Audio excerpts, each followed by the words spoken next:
हम लोग का आज का टॉपिक है role of profit in the business.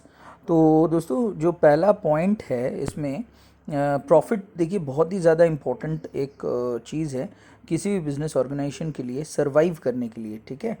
तो without profit no business organisation can ever survive. तो it is the main source of income of any particular business. तो इसमें देखिए मतलब जो हम लोग डिस्कस कर रहे हैं तो उसमें मैंने लिखा भी है, तो it is the main important source of income and provides livelihood for the businessman. Everyone has to satisfy his needs and hence no one is expected to undertake business activities without any earnings for the same. तो दोस्तों दूसरा जो point है वो है profit एक बहुत ही important source of finance है।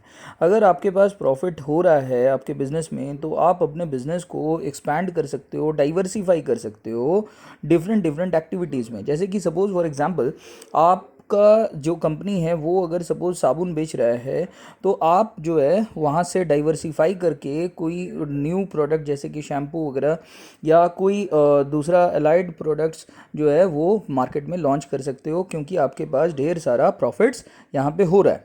तो मैंने भी यहाँ पे लिखा है कि profit is a source of finance for expansion and diversification of business activities. A part of the profits can be retained or for increasing the volume of the business. Retention of profit is always considered the best way for carrying out business activities. तो दोस्तों अब जो अगला जो point है वो मैं video में डिस्कस कर चुका हूँ। Thank you.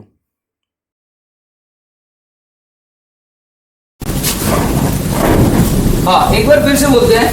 हम लोग का आज का जो टॉपिक है that is role of profit in business. इसमें हम लोग थर्ड पॉइंट से डिस्कस कर रहे हैं that is symbol of efficiency और एन इंडेक्स ऑफ परफॉर्मेंस। मतलब जिस बिजनेस में प्रॉफिट हो रहा है उस बिजनेस का जो मालिक होगा वो क्लियरली समझ जाएगा कि बिजनेस में एफिशिएंसी बढ़ रहा है, ठीक है। बिजनेस में एफिशिएंसी बढ़ रहा है तभी तो प्रॉफिट हो रहा है।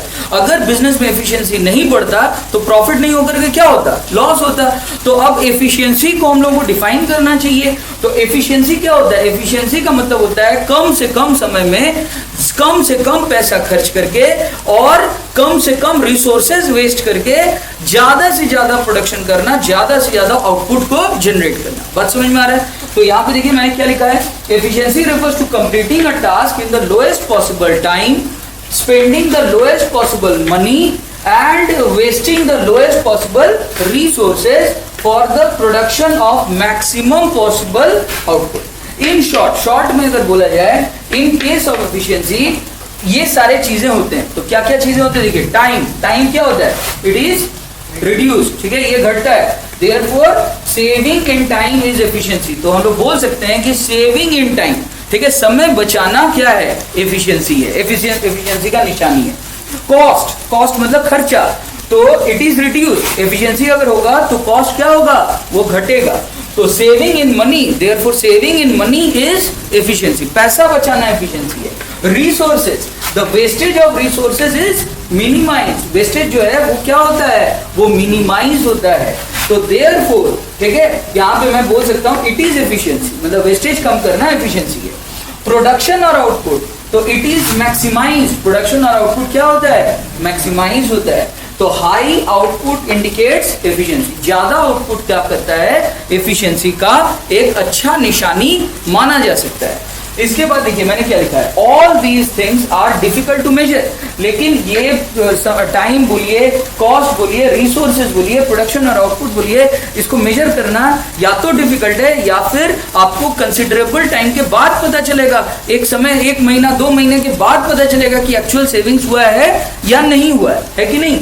तो all these things are difficult to measure. Therefore, a business treats the net result of the business. A businessman कर देते हैं यहाँ पे. A businessman treats the net result of the business, that is profit, as an indicator of efficiency. इसीलिए businessman क्या करता है? इन सारी चीजों को में नहीं जाकर के, जिसको जल्दी आंसर चाहिए, जिसको जल्दी जवाब चाहिए, मतलब जो पूछ रहा है कि बताओ मेरे बिजनेस में एफिशिएंसी है या नहीं है, उसको हम लोग क्या बोलेंगे कि सर आपके बिजनेस में नेट प्रॉफिट हुआ है। तो अगर नेट प्रॉफिट हुआ है तो जरूर एफिशिएंसी हुआ होगा, नहीं तो ये सारा चीज पॉसिबल नहीं हो पाता। तो businessman treats the net result of the business that is profit as an start करते हैं। तो देखिए प्रॉफिट जो है, चौथा पॉइंट क्या है, profit is the reward for bearing risk by the businessman in his business. तो यहाँ पे मैंने जो बोलने की कोशिश किया कि प्रॉफिट एक तरह का गिफ्ट है जो एक बिजनेसमैन को रिस्क बियर करने के बदले में बिजनेस से मिलता है, बिजनेस की तरफ से मिलता है, ठीक है। तो क्यों इस तरह का यहाँ पे किस तरह का खतरा रहता है उसके बारे में मैंने बताया।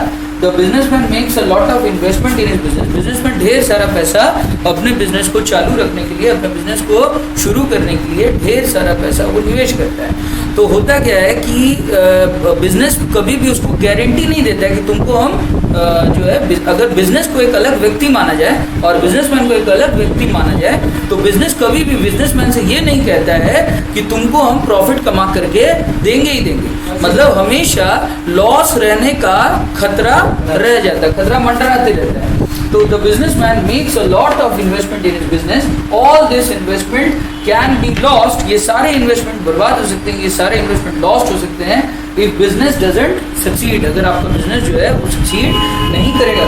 तो therefore profit is the reward for taking this risk. तो हम लोग कह सकते हैं कि प्रॉफिट जो है वो एक रिवॉर्ड है फॉर टेकिंग दिस रिस्क। समझ आ रहा है?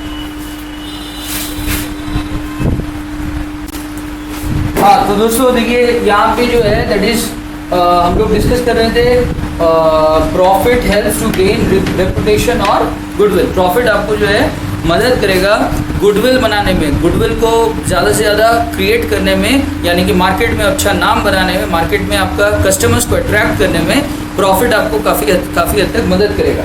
तो देखिए यहाँ पे मैंने क्या लिखवाया, a profit earning company is always at a better position to attract more customers in the business, ठीक है, बिकॉज ऑफ बेटर रेपुटेशन। जो कंपनी को ज़्यादा प्रॉफिट अर्न हो रहा है उसका मार्केट में रेपुटेशन निस्संदेह, ठीक है, अनडाउटेडली बहुत ज़्यादा बढ़ जाएगा, जिसकी वजह से और ज़्यादा से ज़्यादा कस्टमर्स उस तरह का बिजनेस के साथ जुड़ने लगेंगे।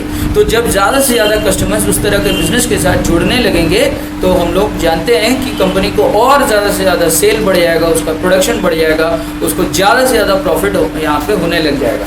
तो इसके बाद यहाँ पे देखिए सिर्फ इतना ही नहीं बल्कि यहाँ पे बोल रहा है कि अच्छा ये अगर मान लीजिए कोई लॉस मेकिंग कंपनी के बारे में हम लोग बात कर रहे हैं, तो लॉस मेकिंग कंपनी को उतना ही डिफिकल्टी फेस करना पड़ेगा in getting more and more customers, because nobody tries to do business with a loss making company. आप कोई लॉस मेकिंग कंपनी के साथ बिजनेस नहीं करना चाहोगे ना, जो आप ऑलवेज बिजनेस किसके साथ करना चाहोगे, कोई प्रॉफिट मेकिंग कंपनी के साथ करना चाहोगे।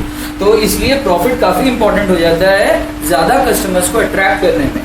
सिर्फ इतना ही नहीं बल्कि जो मार्केट प्राइस है कंपनी के शेयर्स का वो लगातार बढ़ते रहता है जैसे जैसे कंपनी अर्न करते जाता है प्रॉफिट। तो मैं आप लोगों को शॉर्ट में बता देना चाहता हूँ, ऐसे तो ये सारे टॉपिक्स 12 में डिटेल में डिस्कस किया हुआ है, तो मैं अभी आप लोगों को शॉर्ट में बोलना चाहता हूँ कि कंपनी जो है वो उसको जब फंड का ज़रूरत पड़ता है, उसको जब पैसे का ज़रूरत पड़ता है, तो वो कंपनी क्या करता है, छोटे छोटे पार्ट्स में शेयर्स क्या कर देता है, मार्केट में लॉन्च कर देता है। जैसे सपोज फॉर एग्जांपल कंपनी को 1 करोड़ रुपया का ज़रूरत है, तो वो क्या करेगा 10 लाख लोगों के बीच में 10-10 रुपया का शेयर्स वो बांट देगा। मतलब उन शेयर्स को जैसे ही कोई आदमी खरीदेगा तो वो क्या कर देगा, करते जाएगा, वो पैसा कंपनी के पास आता चला जाएगा। तो इसको हम लोग बोलते हैं शेयर कैपिटल, इस पैसे को हम लोग बोलते हैं शेयर कैपिटल। तो ये शेयर कैपिटल जो है ये आसान तरीका है ढेर सारा फंड एक साथ इकट्ठा करने में। अच्छा, तो कंपनी का इन शेयर्स का जो मार्केट प्राइस है, जो मार्केट में जो उसका रेट चल रहा है वो बहुत ज़्यादा बढ़ जाएगा जैसे जैसे कंपनी शेयर्स, जैसे जैसे कंपनी प्रॉफिट अर्न करती जाएगा। हाँ, तो इसके बाद such a company can also get loans easily, ठीक है, ऐसी कंपनियों को लोन लेने में भी बहुत ज़्यादा यहाँ पे मदद मिलता है। बात समझ में आ रहा है? हाँ देखिए, तो सबसे पहले हम लोग डिस्कस करेंगे क्लासिफिकेशन ऑफ बिजनेस एक्टिविटीज। तो हम लोग सबसे पहले डिस्कस करेंगे classification on the basis of function. Classification मतलब टाइप्स ऑफ बिजनेस एक्टिविटीज, मतलब बिजनेस एक्टिविटीज कितने डिफरेंट टाइप्स के होते हैं वो हम लोग अभी यहाँ पे डिस्कस करने जा रहे हैं। तो बिजनेस एक्टिविटीज को हम लोग फॉलोइंग पार्ट्स में हम लोग डिवाइड कर सकते हैं, बेसिकली 2 पार्ट्स में डिवाइड कर सकते हैं। पहला है इंडस्ट्री और सेकेंड है कॉमर्स। तो इंडस्ट्री क्या होता है, देखिए, industry refers to those activities where raw materials are converted into useful finished products. Industry उस एक्टिविटी को रिप्रेजेंट करता है, उस बिजनेस एक्टिविटी को रिप्रेजेंट करता है जहाँ पे रॉ मटेरियल्स को यूजफुल फिनिश प्रोडक्ट्स में कन्वर्ट किया जाता है। तो यहाँ पे और भी बहुत सारे कुछ आ जाते हैं, तो देख सकते हैं आप, इट इंक्लूड्स प्रोडक्शन, इसमें प्रोडक्शन आ जाता है, और क्या आता है, प्रोसेसिंग, ठीक है, processing is also type of production. Cattle rearing मतलब जैसे डेयरी फार्म्स जो होते हैं, जैसे अमूल वगैरह, वो क्या करता है, कैटल रियरिंग का काम करता है। कैटल रियरिंग मतलब गाय भैंस, उसको देखभाल करता है, दूध निकालता है, फिर उस दूध को मार्केट में जाकर के क्या करता है, बेचता है। तो all these are called as cattle rearing. और इसके अलावा reproduction of animals and other living species, जैसे सेरीकल्चर बोल करके एक ट्रीटमेंट होता है, वहाँ पे सिल्क को निकाला जाता है, ठीक है। तो सिल्क वर्म से सिल्क को निकालने का प्रोसेस जो है वो भी एक तरह का क्या है, प्रोडक्शन एक्टिविटी है। It is also a type of industry. समझ आ रहा है? तो इसके बाद industry can be classified into 3 parts. Industry को 3 अलग अलग भागों में हम लोग यहाँ पे बांट सकते हैं। तो पहला है प्राइमरी इंडस्ट्री, सेकेंड है सेकेंडरी इंडस्ट्री, और थर्ड है टर्शियरी इंडस्ट्री। आई होप आप लोगों को समझ आ रहा होगा, ठीक है। आज के लिए इतना ही रखते हैं। सर आइए।